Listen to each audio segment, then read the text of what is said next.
Boa noite, eu sou Regina Pimenta, presidente do Sindicato dos Servidores do Meio Ambiente de Minas Gerais, o Sindicema. Hoje aqui, dando continuidade à nossa campanha Voto Consciente, com dois pré-candidatos, né? Um a deputado federal e outro a deputado estadual, pelo PT. Nós deixamos claro que a nossa campanha Voto Consciente não tem por objetivo pedir voto ou indicar apoio para partido ou nenhum candidato.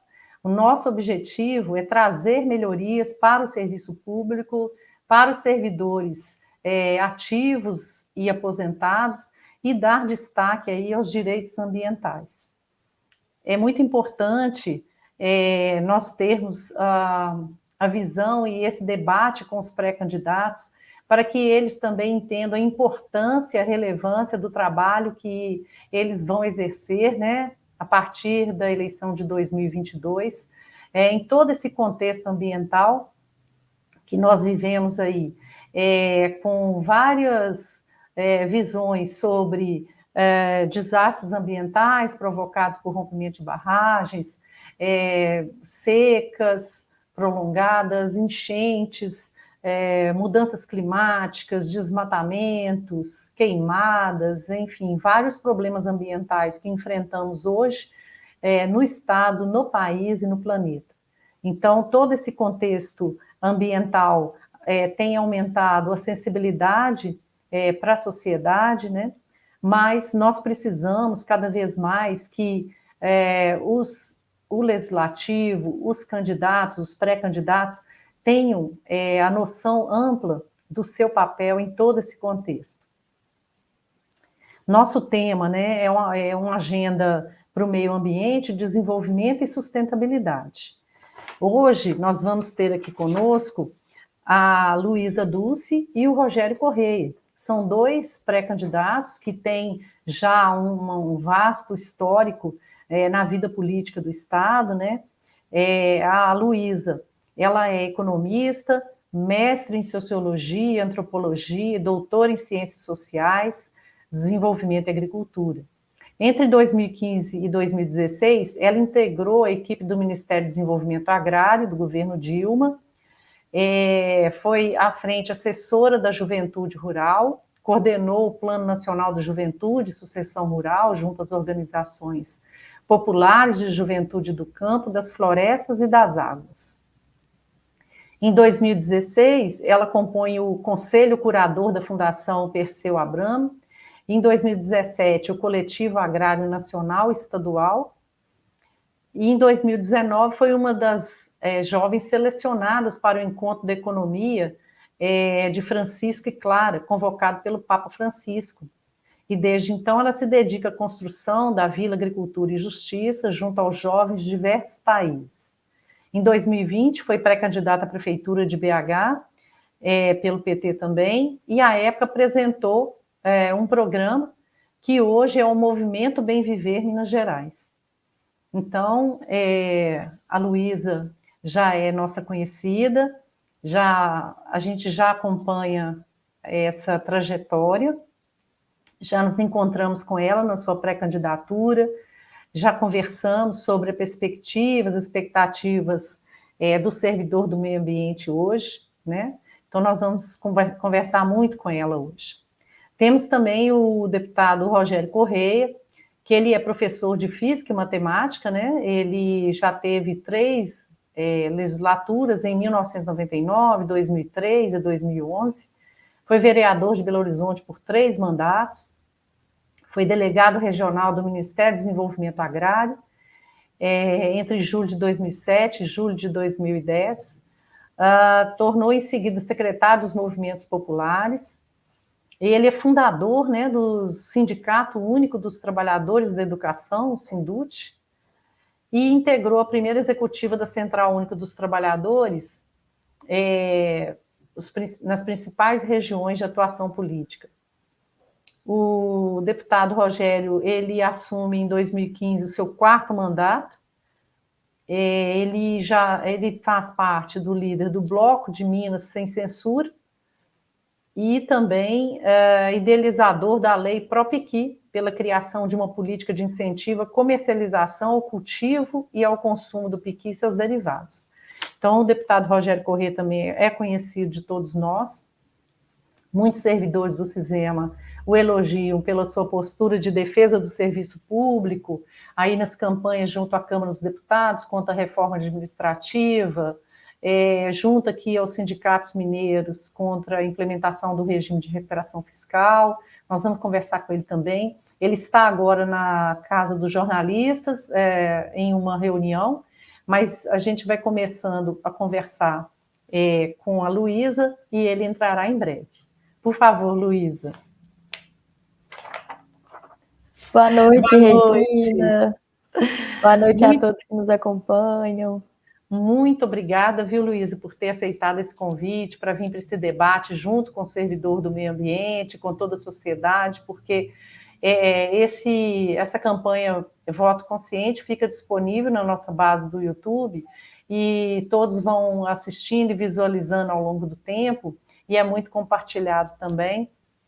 Então, é muito importante, nesse momento, né, que a gente está enfrentando tantas questões políticas sensíveis e difíceis para o Estado e para o Brasil, a gente ter esse bate-papo, a gente ter essa abertura para falar sobre meio ambiente, falar sobre a conjuntura do serviço público, sobre toda essa reconstrução, né, que nós temos que fazer com o Brasil em vários níveis, né, sociais também, ambientais, educacionais, enfim, da saúde, muita coisa acontecendo ao mesmo tempo, né?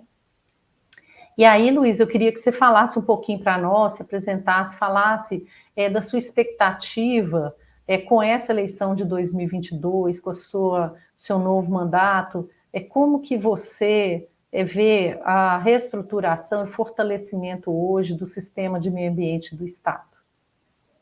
Boa noite, Regina. Boa noite a todos e todas que nos acompanham. Primeiro, agradecer muito a oportunidade de estar aqui com essa campanha que tem um nome tão sugestivo, né? Voto Consciente. Sim. Essa campanha do Cisema que é tão importante nesse ano, que todo mundo tem que participar, se posicionar, né? Trazer as questões que são relevantes para a nossa vida, para a vida do nosso país, do nosso estado, nesse momento tão difícil que a gente está vivendo, e que a gente viu o meio ambiente, né, os servidores do meio ambiente, esse campo do meio ambiente de modo geral, sendo um alvo tão emblemático de questões políticas, econômicas, culturais, né, sociais, nesses últimos anos. Então, valorizo muito, meu máximo respeito também aos servidores aí, né, do meio ambiente aqui do estado de Minas e do Brasil de modo geral, e sabendo que é um corpo, né, profissional super importante e que vai ser cada vez mais requisitado nos próximos anos, com a questão das mudanças climáticas, né, com a questão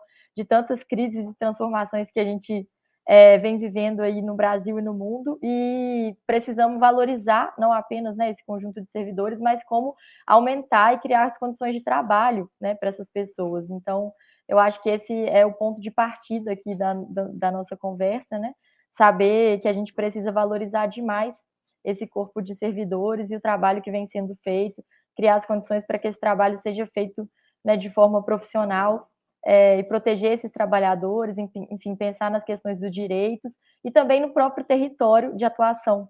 Acho que isso é uma outra questão importante, né? Os servidores estarão bem protegidos em condições de trabalho, desde que os territórios também estejam protegidos, né, e as populações desses territórios também estejam em condições boas de vida. Então, acho que isso é muito importante. E aí eu acho que a gente tem, né, Minas Gerais está vivendo questões, é um estado com muitos biomas, é um estado com muitos territórios diferentes, que vem vivendo, né, processos produtivos diferentes que requerem também o acompanhamento, a fiscalização dos servidores do meio ambiente em várias áreas, né, a questão da outorga das águas, do licenciamento da mineração, de pensar o agronegócio, as atividades urbanas, né, porque muitas vezes a gente pensa no meio ambiente como apenas rural, mas ele também está nas cidades. Acho que essa é uma chave que a gente precisa virar, né? E como que é a atuação dos servidores do meio ambiente nas cidades. Então, acho que são questões muito contemporâneas e que certamente, né, os servidores do meio ambiente têm muito a dizer e pensar a reestruturação das carreiras também para acompanhar esses desafios, acho que é algo muito importante. Pensar a integração das políticas, porque o meio ambiente não está isolado, muito ao contrário, né? Ele está totalmente embrenhado aí nesse conjunto de relações também e de outras políticas públicas que precisam acompanhar e ser integradas nesse processo. Eu acho que a ideia do sistema, né, traz um pouco disso. Então, como viabilizar o sistema estadual e nacional de meio ambiente, né? Como fazer isso de fato ser um sistema que funcione, a gente precisa de políticas públicas integradas, entender os desafios nesse sentido e como que os servidores também vão poder transitar entre as diversas secretarias, criar esses fóruns de participação, e aí eu acho que, né, os conselhos são muito importantes nesse sentido. São muitos desafios, né? Mas basicamente eu acho que pensar também nesse trabalho dos servidores que estão acompanhando aí diretamente os empreendimentos, que estão acompanhando diretamente as populações atingidas, né, pelos empreendimentos de forma geral, e como que eles são vistos também pela sociedade. Acho que essa é uma questão que vai ser conversada aqui mais para frente, mas como os servidores estão no olho do furacão, né? Como é que a gente pode também proteger essa imagem tanto dos servidores quanto do Estado, de modo geral, no processo da fiscalização, que é o trabalho feito, né, por esse corpo de profissionais. É isso mesmo, Luiz. E assim, a gente até brinca que Minas Gerais é um mini Brasil, né? Porque tudo tem, todos os biomas, todos os cenários tem aqui dentro desse estado. É um estado enorme, onde a gente encontra várias possibilidades de desenvolvimento econômico, mas também muito degradado, né? Vem com histórico aí de degradação pela pecuária, pela mineração, enfim. Nós temos muito a reestruturar no Estado em termos ambientais para até ter mais educação ambiental nas escolas, para que a sociedade tenha essa visão e essa abordagem do jeito que você está falando, da construção das políticas públicas, do entendimento do papel, da importância do servidor do meio ambiente em todo esse contexto, né? A gente já teve algumas audiências públicas na Assembleia Legislativa, onde a gente fala exatamente sobre esse fortalecimento do sistema estadual do meio ambiente que precisa ser realizado, o nosso papel de polícia administrativa que tem que ser respeitado, tem que ser entendido, o licenciamento, a fiscalização são prerrogativas do sistema que não podem ser entregues, terceirizados para o privado, para que eles deliberem o relatório de impacto ambiental, para que eles façam esse estudo, né? Temos abordagens aí que passam pelo fortalecimento do sistema em questões da reposição, né, das perdas inflacionárias. O servidor do meio ambiente está desde 2012 sem essa reposição, e aí recebemos agora 10,06% de aumento, mas a nossa defasagem é de mais de 33%, então a gente continua no déficit, e também o plano de carreira, porque nós precisamos de ter uma perspectiva de futuro para esses servidores. O plano de carreira está homologado judicialmente desde 2016, e nós não conseguimos a implementação. Então, nós precisamos muito do apoio dos deputados, a gente já tem trabalhado todo esse período, mas a partir da eleição de 2022, que esse plano de carreira seja enviado para a Assembleia para atualização e para implementação. Você imagina os jovens que entraram no concurso de 2013, 14, cheios de ideais, empolgados, com toda a sua construção intelectual, e não tem perspectiva de futuro dentro do sistema, nem por salário, nem por um plano de carreira, nem por respeito, né, ao trabalho que estão realizando. Então, a gente tem situações gravíssimas, nós perdemos mais de 300 servidores nos últimos anos, vamos perder mais, tem um grande número também de servidores que vão aposentar pelo IEF, então são questões gravíssimas que nós enfrentamos hoje e que nós estamos passando isso para todos os pré-candidatos, mesmo os que não ainda se comprometeram a vir no voto consciente. Nós estamos conversando com todos para que tenham essa consciência do valor do seu trabalho e do empenho que nós aguardamos, a expectativa que nós temos a partir dessa eleição de 2022, né?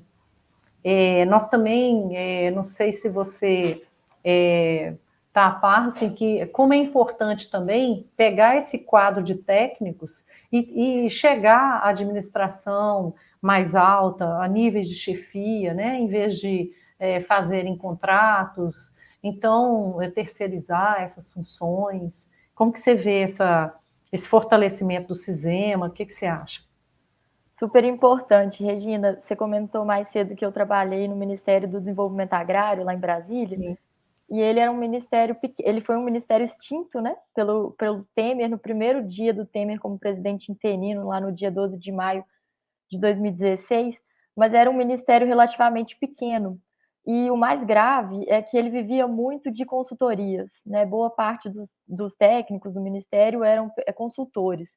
E isso traz uma série de problemas, né? Acho que um deles, assim, que eu vivenciei de forma muito nítida, assim, é a perda de memória institucional do trabalho, né?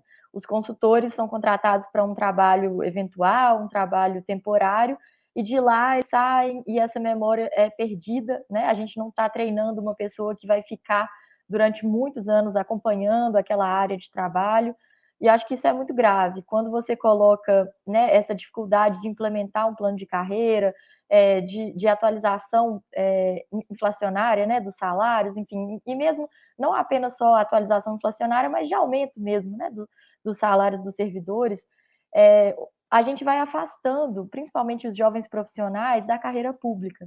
Isso é muito grave, né? As pessoas vão buscando alternativas de Exatamente. trabalho no setor privado, justamente num campo do meio ambiente que tem atraído muitos jovens, né? Os jovens se interessam muito pela questão ambiental Muito. e poderiam estar fazendo concurso, trabalhando, né, realizando o seu sonho e também contribuindo para o trabalho do Estado de fiscalização, né, de acompanhamento e implementação de políticas públicas.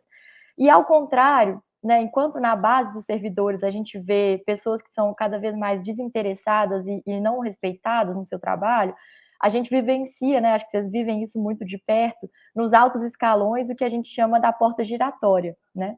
No setor, pessoas que estão no setor privado são, sim, muito atraídas para ser diretores, secretários de meio ambiente, para poder circular nesse ambiente público e depois trazer essas informações, esse conhecimento para o setor privado e, né, assim, fazer um mau uso daquilo tudo que eles passaram no setor público. Então, acho que isso é muito grave, né?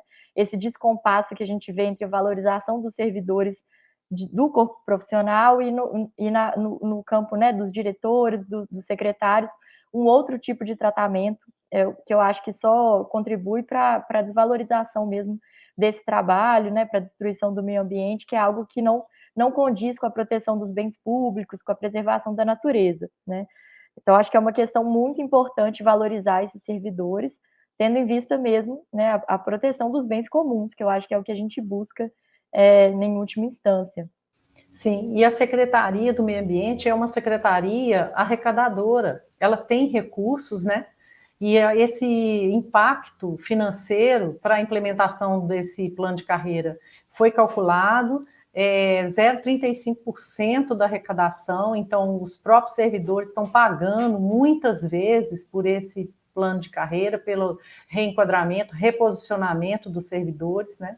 Tem muitas questões dentro do Cisema que viraram ações judiciais, nós já ganhamos até em segunda instância, e o Estado recorre, não implementa, questões de baixo valor, né? Nós temos aí uma ação chamada artigo 10A, onde servidores que ingressaram no Cisema, com pós-graduação, doutorado, uma escolaridade a mais, e ele entrou e não foi reposicionado. Então, essa ação a gente já ganhou em segunda instância, estamos aguardando o Estado implementar, acatar a decisão judicial. Então, tem questões que são de valor muito baixo para o Estado, porque nós somos aí 2.000 servidores, então é um custo muito baixo de uma secretaria que faz a arrecadação, né? Nós não somos um peso para o Estado, pelo contrário, nós geramos tanto a sustentabilidade, quanto o equilíbrio ambiental e quanto recursos financeiros. Então, a gente luta muito para o reconhecimento do trabalho do servidor do meio ambiente, a valorização desse servidor, nesses aspectos também, né? E já tivemos várias audiências públicas na Assembleia colocando essa nossa visão, colocando essa necessidade da implementação e de ter uma estruturação melhor para os servidores. Então, são situações que parecem simples, mas elas se tornam complexas a partir da negativa do Estado de implementação. Então, assim, aí é que a gente precisa realmente do fortalecimento através do legislativo, da imposição, de realmente acatarem essas decisões judiciais, né?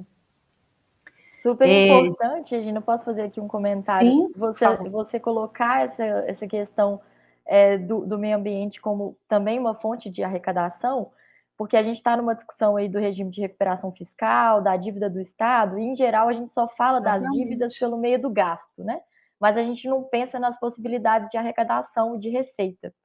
E aí tem uma outra questão que eu acho fundamental, se a gente está passando por um momento, ou devemos, né, caminhar por uma transição ecológica, principalmente num estado que é tão destruído por esse modelo de mineração, pelo agronegócio predatório, eu acredito que nós vamos poder gerar receita para o Estado se a gente pensar em alternativas econômicas como o turismo rural, como o turismo ecológico, né, como outras atividades, pensando na nossa cultura alimentar, que é muito rica. Ou seja, nós precisamos fomentar outro tipo de atividade econômica em Minas Gerais, uma transição energética, e para isso a gente precisa da floresta em pé, como a gente diz, né? sim. A gente precisa do meio ambiente atuante.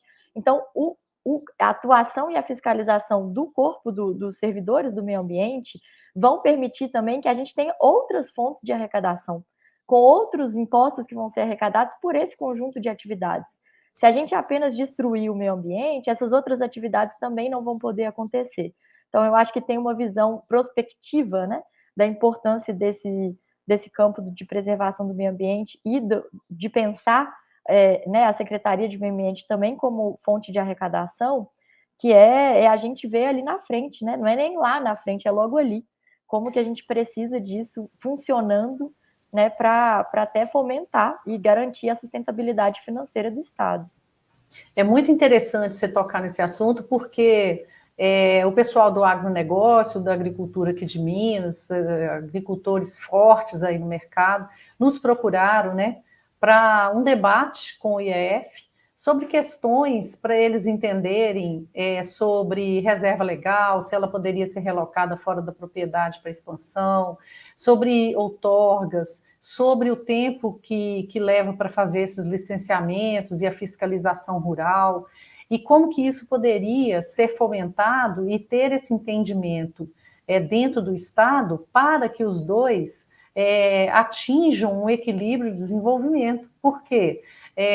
Nós necessitamos, parte cultural de Minas, a produção agrícola, o plantio, né, a agricultura. Então, a gente tem um código florestal, a gente tem uma legislação ambiental a ser seguida, mas nós temos muitos caminhos a serem debatidos para que haja esse equilíbrio. Então, nós tivemos, eles vieram, eu os levei ao IEF, nós tivemos uma reunião excelente, onde os servidores do IEF mostraram a perspectiva do entendimento legal, para que essas atividades também da agricultura coexistam em equilíbrio com as regras, com a legislação, para ter sustentabilidade a longo prazo. Foi excelente a reunião, eles saíram super satisfeitos de questões que eles não tinham entendimento, que eles achavam que poderia ser mudado assim de qualquer maneira, e não, tudo tem um porquê. Né? Se a gente fala assim, olha, precisa ter uma reserva legal, porque a gente precisa preservar determinados ecossistemas, a gente precisa preservar determinadas espécies vegetais ou a fauna, e tem que existir um equilíbrio para que isso possa se prolongar aí por mais tempo, né, dentro da produção agrícola que nós também necessitamos. Então, a gente sempre que é procurado por qualquer categoria, por qualquer meio produtivo que queira conversar ou com o IGAM, ou com o IEF, ou lá na FEAM, a gente localiza os servidores do contexto e abre essas reuniões. Então, até também, se o legislativo, em qualquer momento, queira se aprofundar mais em qualquer questão, seja do IEF, da proteção das matas, seja do IGAM com monitoramento de quantidade e qualidade das águas, seja da FEAM com o monitoramento industrial, a gente tem um trabalho exemplar de referência nacional. Então, todos nós dentro do CISEMA nos orgulhamos muito do trabalho que é feito. É um trabalho diferenciado, né, em termos até de monitoramento das águas. É um dos maiores e melhores do Brasil. Então, nós temos questões a avançar, a mostrar e a debater. E é por aí, pelo que você falou, sabe? É de ter essa visão de compartilhamento de informações e da gente ter essa capacidade de entendimento das partes, né? Eu acho muito bacana isso que você falou. E aí, a gente tem também uma questão dessa lei que saiu da lei complementar, depois eu vou ver mais com o Rogério, a lei complementar 173, que tirou o direito dos servidores de quinquênio, férias-prêmio, né, de maio de 2020 a 31 de dezembro de 2021, como se o servidor não tivesse trabalhado em período de pandemia. Você vê que os servidores trabalharam muito mais nesse período, a gente cumpriu todas as metas, todas as tarefas que tínhamos que cumprir. E aí, como que você vê esse período de pandemia também, jogando também com o trabalho ambiental, com as questões de sustentabilidade, né, que afetou a todos? Você acha que a gente tem prerrogativas aí também para facilitar o trabalho, em teletrabalho? Como que você vê isso? Para a sociedade, como que a gente poderia mostrar para a sociedade que o teletrabalho é, às vezes, ou a maioria das vezes, muito maior do que o trabalho presencial, né? Porque a gente liga o computador, às vezes às 7 da manhã, e a gente não vê a hora de desligar, e às vezes 10 horas nós estamos lá com o computador ligado e trabalhando. Como que você vê essa Sem questão? dúvida. Bom, eu acho que todo mundo passou por isso, vivenciou essa questão do teletrabalho, segue vivenciando isso de alguma forma.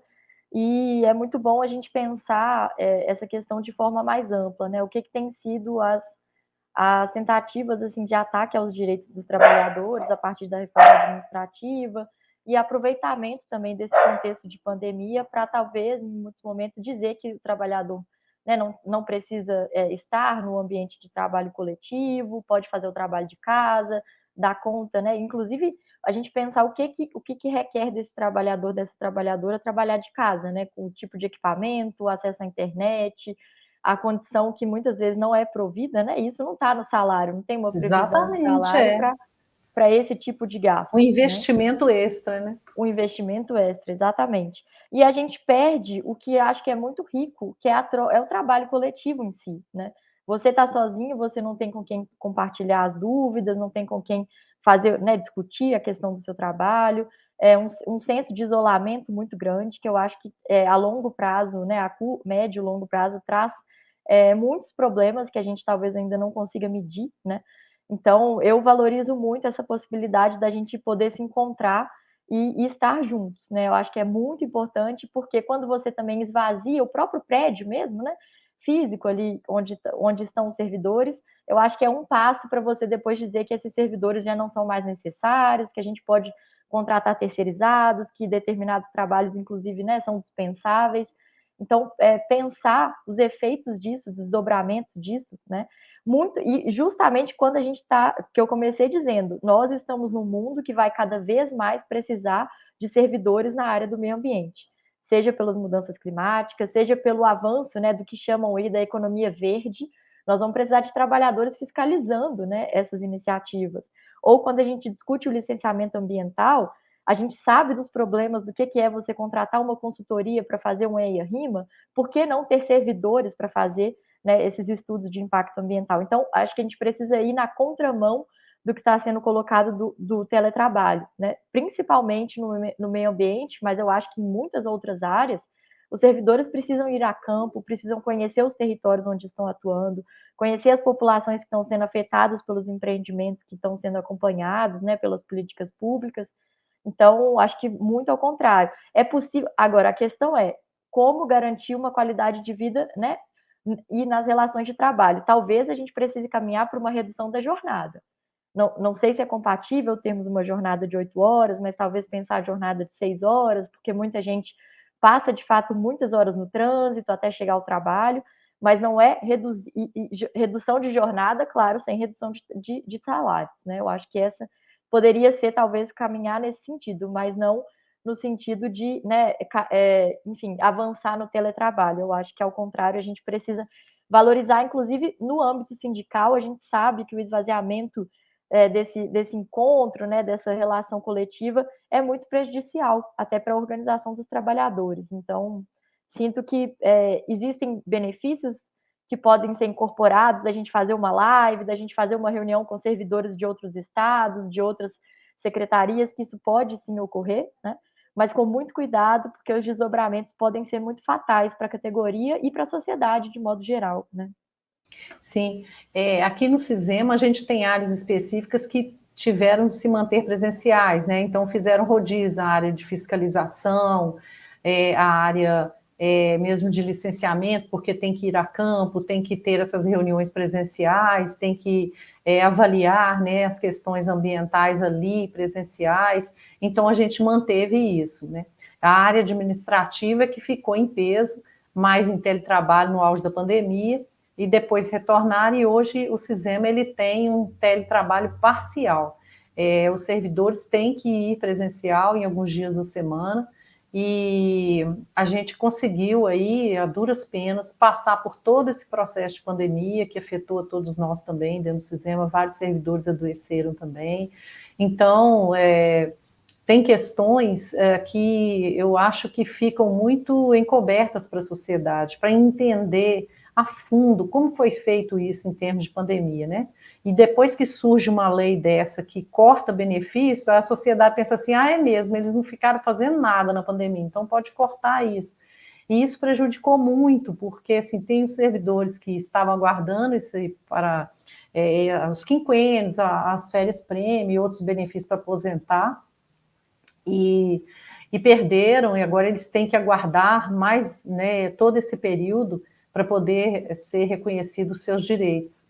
Então, são questões que às vezes parecem simples, mas são atitudes e leis que vêm cortando direitos, né? Cortando direitos e tendo uma visão de confronto com o serviço público. Então, afetou a todo o serviço público, é uma lei federal, e aí tem um PL 04, que também nós vamos precisar do apoio de todos vocês aí para impulsionar isso, para que seja resgatado esse direito dos servidores, né? Tem várias questões que a gente debate, nós trabalhamos 8 horas, mas nós temos servidores com filhos com deficiência, que precisam trabalhar menos, mas aí eles têm corte de salário, mesmo que a legislação dê a eles o direito, né? Tem esses cortes que também a gente está aí batalhando em ações judiciais. Tem várias coisas que parecem que já são direito humano, já são direitos legais do servidor, mas que não são acatados, né? Então a gente precisa, esse é o papel até do sindicato, que eu reforço sempre para o servidor, o valor de ser sindicalizado, o valor de ter uma representação sindical dos direitos, né, do servidor, para todas as categorias, isso é muito importante, cada vez mais, né? Tem servidores que a única fonte de contato, a única fonte de defesa realmente é o sindicato. Então, por exemplo, a gente abre debates como esse, a gente fortalece o diálogo com chefias, a gente faz vários trabalhos que subsidiam, né, o serviço público. E acho que o legislativo, os deputados também, fazem esse papel de bastidores também para abrir diálogo, né? Nós tivemos aí uma mesa de negociação que foi muito através também da força e da atuação dos deputados, o deputado Noraldinho nos ajudou muito na época, o deputado Rogério Corrêa também sempre nos recebeu muito bem, sempre se colocou à disposição para apoiar as nossas causas. Então, a gente tem a expectativa com essa eleição de 2022 muito grande, em relação à construção, em relação ao fortalecimento do CISEMA, né? Aí eu não sei se o Rogério Corrêa chegou, vamos ver se ele já está de volta. Rogério, como é que vai? Tudo bem? Seu microfone está desligado.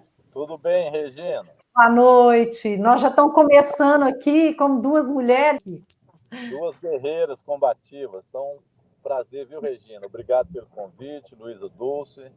Eu peguei a sua fala aí das perdas de direitos e também da expectativa dessas eleições. Sim. O que nós teremos em torno de defesa do serviço público.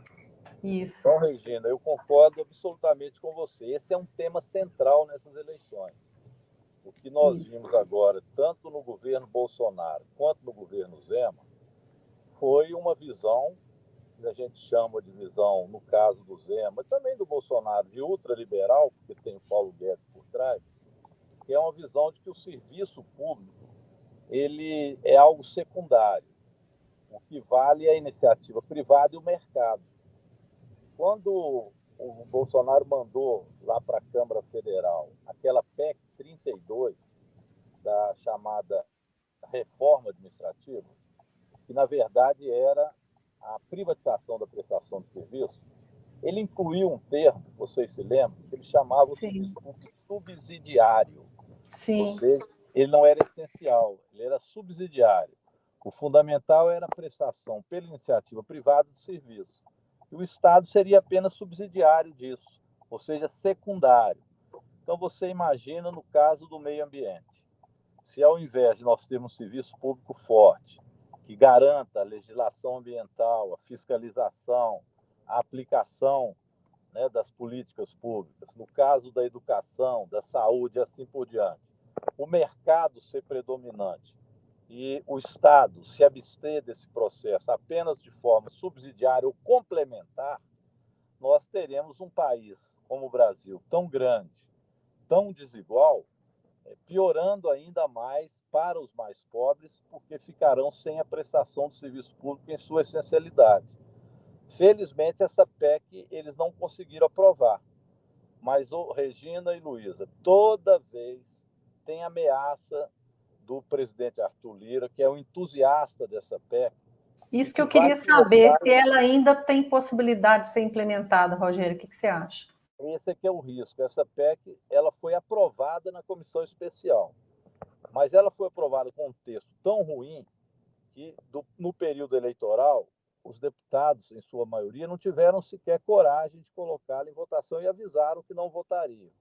Então, ela foi aprovada e está suspensa na mesa do Lira, e do presidente Arthur Lira. E ele sempre diz, olha, terminadas as eleições, nós vamos rediscutir e colocar em votação a PEC 32. É claro que ele diz isso dependendo do que será o resultado das eleições.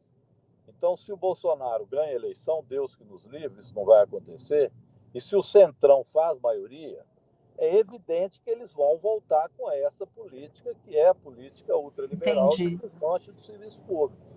Então, nós temos uma luta pela frente ainda, sim. Nós temos uma lição a ser cumprida, que é derrotar Bolsonaro e o Centrão. Porque se nós não tivermos uma maioria de parlamentar a favor do serviço público e sim a favor do mercado, eles vão implementar a destruição ou o desmanche do serviço público brasileiro naquilo que não conseguiram fazer. E a mesma coisa as estatais, né? Petrobras, a Eletrobras, eles já venderam a maioria das ações, né?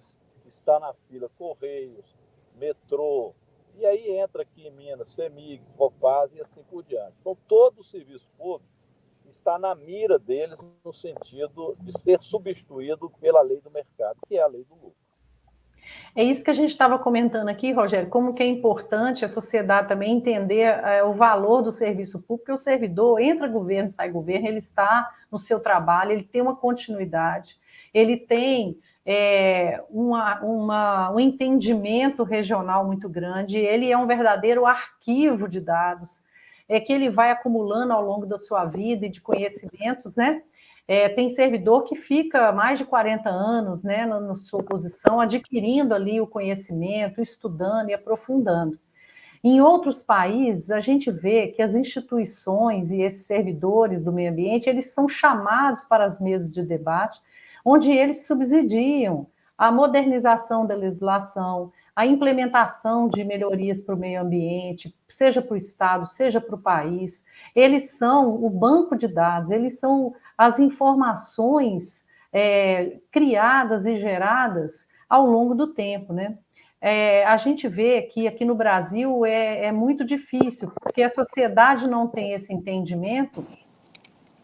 E aí, quando o servidor, por exemplo, ele faz uma análise ambiental, um licenciamento, uma análise de um impacto ambiental, ele não tem ali a prerrogativa de deferir ou indeferir um licenciamento de acordo com a sua vontade ou seu desejo. Ele segue uma legislação ambiental, ele tem um prazo e ele tem as prerrogativas. O que dá para esse servidor é uma situação muito difícil, porque se ele segura e se ele protela na entrega da resposta da avaliação de um processo, ele está prevaricando. E se ele também não acompanha a legislação, se ele não atua com o fator legal, ele é ilegal. Então, para isso existe, né, o Conselho de Políticas Ambientais, o COPAN, que é para fazer a votação final dos estudos que esse servidor faz. A gente tem visto que o servidor ele precisa ser mais ouvido, porque ele é que vai saber, dentro da legislação, o que gerou aquele deferimento, o que fez com que houvesse a liberação daquele empreendimento. E ele tem que ser ouvido para que a sociedade identifique pontualmente ali onde que a gente pode melhorar, onde que a legislação pode ser modernizada, para que a gente tenha mais poder para esse servidor de decisão também, né? E aí, Rogério, eu vou te fazer 3 perguntas que eu acho relevantes, que alguns servidores já colocaram no chat. A primeira como você vê hoje o licenciamento em Minas Gerais, onde ele poderia evoluir, melhorar, se a gente não... E a segunda, se a gente não está na hora de abrir um amplo debate dentro do legislativo para a modernização dessa legislação, onde também possa haver um maior enfoque no vínculo afetivo das comunidades com o local do empreendimento. Onde que nós temos isso assegurado hoje? Como que o servidor ele pode agarrar nessa prerrogativa para poder dar deferimento ou não no empreendimento, né? E a terceira é como nós podemos defender o servidor do meio ambiente no trabalho diante da legislação posta hoje, sem que ele fique exposto aos ataques da sociedade, né? Que nós vimos aí nos últimos licenciamentos, que o servidor, até hoje, ele está sendo atacado nas suas redes sociais, dentro da sua vida privada, ele está sendo rechaçado a todo momento. Como que você vê aí uma melhoria nessa condução, tanto do legislativo quanto da sociedade para o servidor do meio ambiente? Olha, Regina, em primeiro lugar, acho que o som melhorou agora, né? Estava um chiado aí. Consegui colocar um fone de Agora ouvido tá que bom, funcionou. tá ótimo. Em primeiro lugar, o servidor precisa ter garantida a sua estabilidade no emprego. Isso é muito importante. E por isso nós temos que ter concursos permanentes e a regra é a estabilidade e o servidor concursado. O servidor que não tem estabilidade, ele acaba ficando à mercê daquilo que quer o determinado governo de plantão, aquele que está eleito. E muitas vezes esse governo tem outros interesses. Fica também, muitas vezes, sob interesses que não são o da legislação e da população, mas interesses, por exemplo, de mineradoras. Então, o servidor ser efetivo é algo muito importante em todos os setores, mas nesse setor do meio ambiente, absolutamente imprescindível. Nós vimos aqui alguns exemplos no Brasil. Aquele delegado da Polícia Federal, que abriu o processo contra o ex-ministro Salles, lá no Amazonas, por prática ilegal, inclusive de exportação ilegal de madeira, ele foi retirado do cargo. Sim. Mas ele não foi retirado enquanto servidor público, porque tinha estabilidade. Ora, não fosse um servidor estável, ele não podia abrir a boca. Nós tivemos o exemplo também do servidor do SUS, que fez a denúncia sobre a questão da crise de corrupção dentro do Ministério da Saúde, com compras de vacina e etc. Também esse servidor não pôde ser retirado, porque era um servidor efetivo. No caso do meio ambiente, ainda é mais sensível, porque tem que se seguir a lei, tem uma legislação, então a estabilidade do servidor é algo fundamental. O caso que você me pergunta da outra questão, relativo ao licenciamento, eu acho que nós avançamos no licenciamento em Minas através da lei do Mar de Lama Nunca Mais. Lembrando que essa legislação foi feita após o crime da Vale e Mariana. A gente diz crime, não é retórica, foi crime mesmo, e eu fui, naquela época, relator da comissão que analisou o rompimento daquela barragem Mariana. A Samarco, que era a Vale mais a BHP Billiton, sabia que aquela barragem estava doente, ela ia romper. E eles não paralisaram o processo, apostaram no lucro. Por isso é que a gente diz que foi crime, tinha condições de ter sido evitado. Pois bem, naquela época foi apresentado já esse projeto dentro da Assembleia Legislativa e depois com o Ministério Público. E ele não foi aprovado naquela ocasião, porque o lobby das mineradoras, isso aí é bom também a gente compreender isso, porque o servidor sente isso também. Esse lobby é muito grande, muito potente, e ele é também dentro do parlamento. E mesmo com aquele crime de Mariana, nós não conseguimos alterar a legislação. Precisou, infelizmente, de um outro crime, de uma outra tragédia, que foi a de Brumadinho, que matou 272 pessoas, para ir à Assembleia Legislativa aprovar a lei do Mar de Lama Nunca Mais, já nessa legislatura atual. Na Câmara Federal, nós aprovamos uma lei de segurança de barragem também mais rigorosa, mas até hoje nós não aprovamos a Política Nacional de Proteção aos Atingidos de Barragem, nem melhoramos a questão também para ter mais rigor no licenciamento ambiental. O servidor sofre com isso, porque ele respeita a lei. Então, se a lei é mais rigorosa do ponto de vista de licenciamento ambiental, ele está cobertado para fazê-lo. Senão, ele também sofre as consequências de algo que é uma legislação mal feita.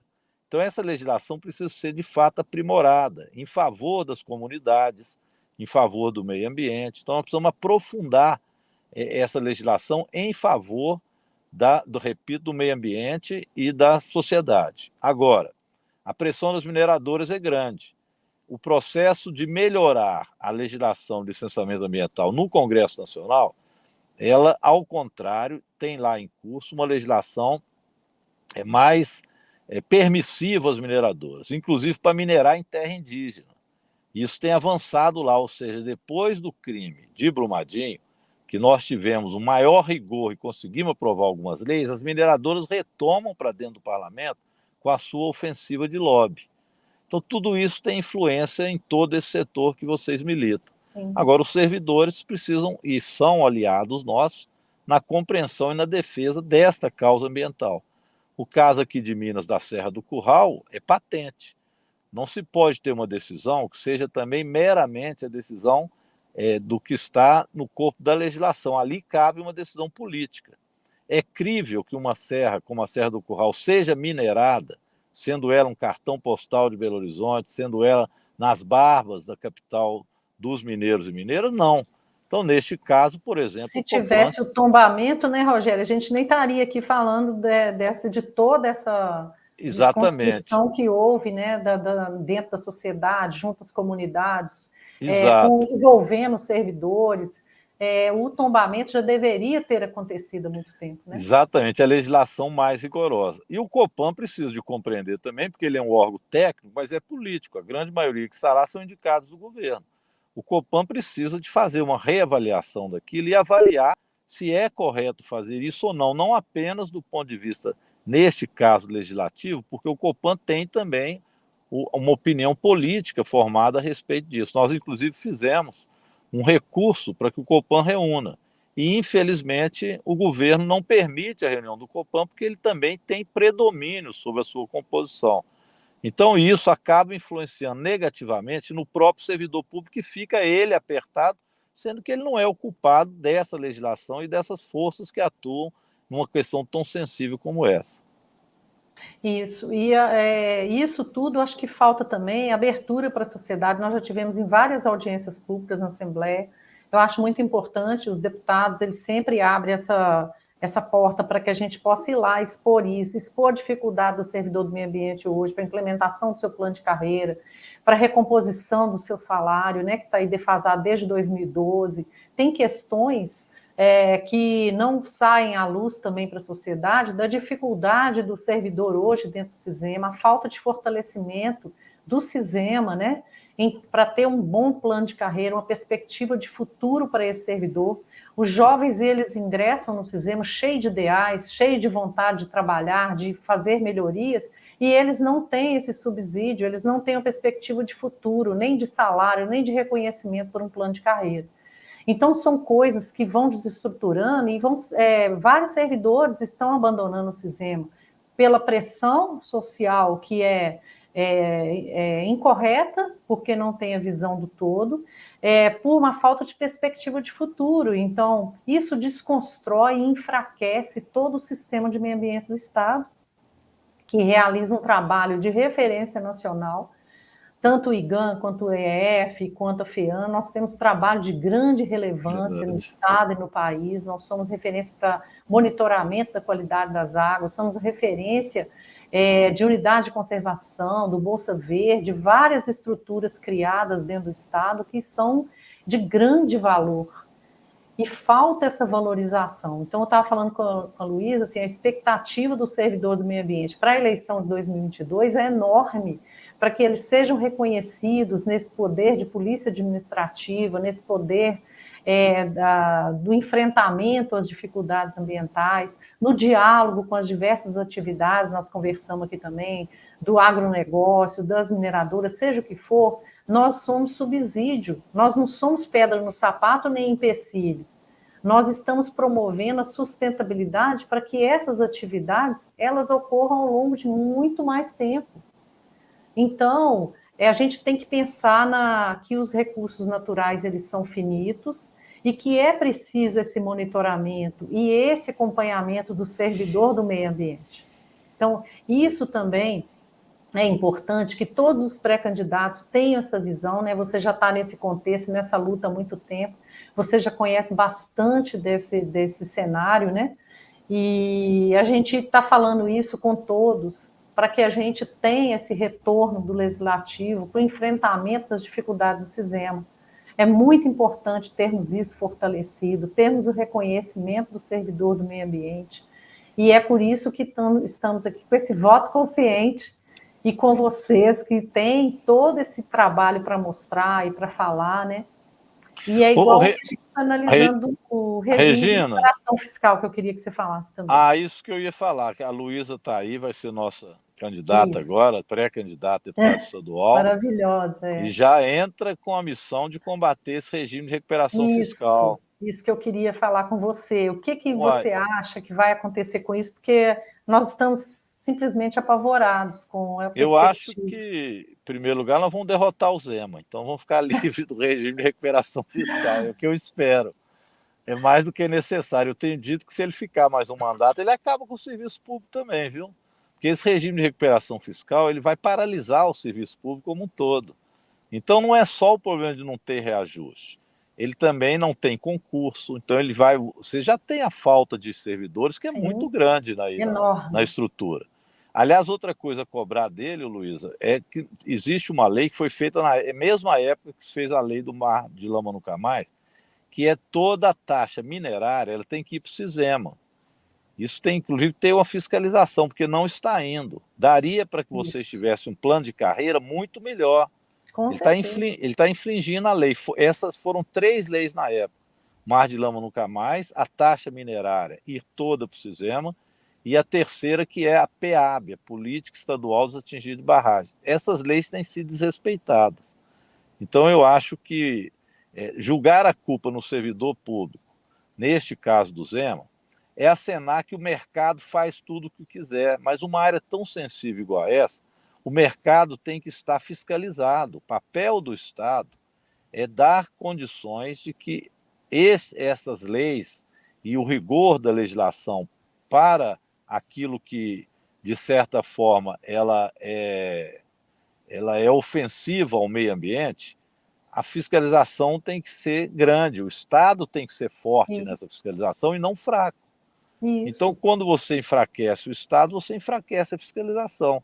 Então, o sistema de meio ambiente ele é nitidamente um exemplo dessa questão, né? Então, eu acho que o regime de responsabilidade de recuperação fiscal, ele está fora de moda, inclusive. Ele foi aplicado só no Rio de Janeiro, não existe nenhum estado do Brasil falando nisso. Só aqui que o Zema volta com essa história de regime de recuperação fiscal e vai levar o sistema público mineiro à falência. Olha, na área de educação, ele tem municipalizado as escolas de ensino fundamental, ou seja, entregado aos prefeitos escolas que hoje são do Estado. Não manda para o prefeito os recursos que virão depois para o custeio. Então, ele reforma escolas e entrega para o município. Isso que é a municipalização. E no caso das escolas de ensino médio, ele está passando para OCIPs, entidades privadas. Então, ele está entregando às escolas estaduais a estadualização das escolas para a iniciativa privada. Os prefeitos não irão aguentar o conjunto da educação e vão, com certeza, deixar de fornecer aos alunos, especialmente educação infantil, que é tão essencial. Então, você tem 30 anos de retrocesso, onde nós estamos tentando agora fortalecer a educação infantil, os prefeitos vão ter que abrir mão disso para dar conta daquilo que é apenas o ensino fundamental. Então, realmente... E com o regime também, ele coloca a economia do Estado na mão de um comitê federal, né? Aí ele perde a gestão do Estado como um todo. Isso que deixa a gente, assim, Mas apavorado. É a visão dele. Ele deixa, sabe para quem? Para o mercado. Então, quem vai administrar o Estado? O mercado.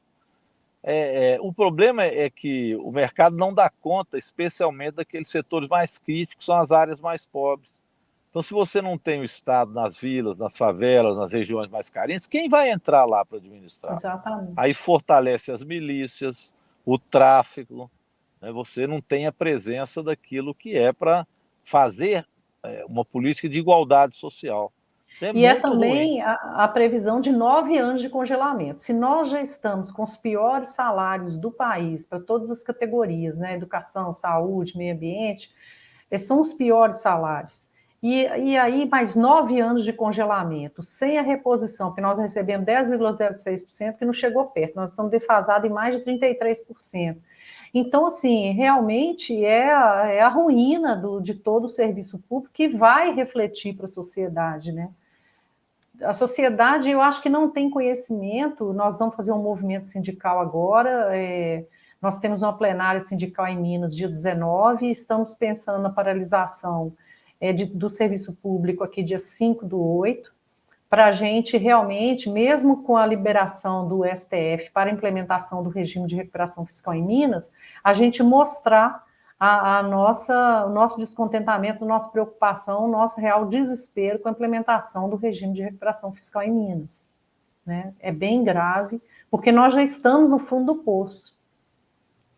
Muito bem, Regina. Luísa, nós vamos ter um trabalho grande aí no Estado, né? Sem dúvida, Rogério. Vamos sim. Precisamos estar juntos, somar forças aí. E aí, a gente já está bem adiantado aqui na hora, Rogério.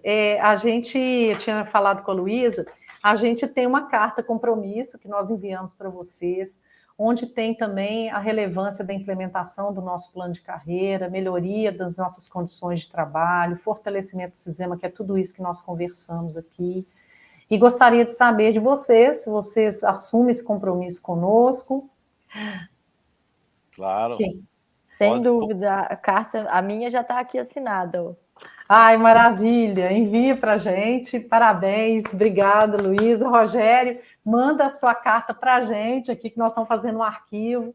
No final, nós vamos colocar essas cartas, vamos fazer um feedback do voto consciente, com todos os pré-candidatos que se comprometeram conosco, que se colocaram à disposição. que despenderam do seu tempo para vir aqui debater com a gente, nos ajudar. E diante de todas as dificuldades que nós estamos enfrentando, nós contamos com vocês. Ok, pode contar comigo também, com assinatura, e vamos ver se eu assino com você lá. Que dia que você disse que tem a plenária e a greve? Ó, a plenária geral é dia 19, agora às 15 horas, lá na sede da CUT. E a paralisação? A paralisação está prevista para o dia 5 de agosto. Então, vai ser uma manifestação na cidade administrativa. Então até agora está prevista. Eu assino com você ou dia 19, eu tenho que ver minha agenda, ou dia 5. Tá Um bom. desses 2 dias maravilha. eu vou estar com vocês, tá bom? Maravilha. Eu aguardo assim, muito, porque isso é realmente muito importante para todos nós. E então, eu agradeço. Se a Luísa quer fechar, e depois o Rogério. Regina, eu quero agradecer também o Rogério aqui, acho que foi um papo muito bom, muito importante, apontou questões que são muito urgentes, algumas são estruturais, são históricas, mas continuam, né, na agenda do dia, e mostrando aí a importância da gente fortalecer o serviço público e especificamente também os servidores do meio ambiente. Podem contar comigo, essa é uma causa que me sensibiliza muito, que me toca muito, e eu estou à inteira disposição para construir e somar com vocês. Muito obrigada, Rogério. Bem, pessoal, obrigado. Vocês desculpem eu não participar o tempo inteiro, mas eu estava num ato lá na Casa de Jornalista em defesa também da democracia que está ameaçada. Eu avisei os nossos ouvintes aqui. Isso, foi um ato também bonito, um ato em defesa, né, do Estado Democrático de Direito, que está ameaçado, mas que nós vamos resistir, vamos vencer.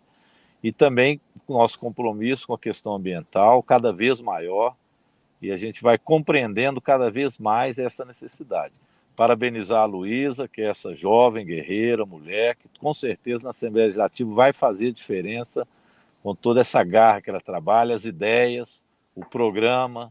Então a Luísa é uma grata surpresa nossa aí do PT, enquanto uma jovem, né, tão batalhadora, que merece estar na Assembleia Legislativa. Sempre na luta, Luísa. Muito obrigada, gente. Muito obrigada mesmo. Vamos que vamos. Gente. Eu peço a todos que compartilhem a nossa live, que passem para frente, para os parentes, para a família, para a gente atingir toda a sociedade com o contexto ambiental aí dos servidores do meio ambiente. Muito obrigada. Boa noite a todos. Boa noite. Tchau, boa noite.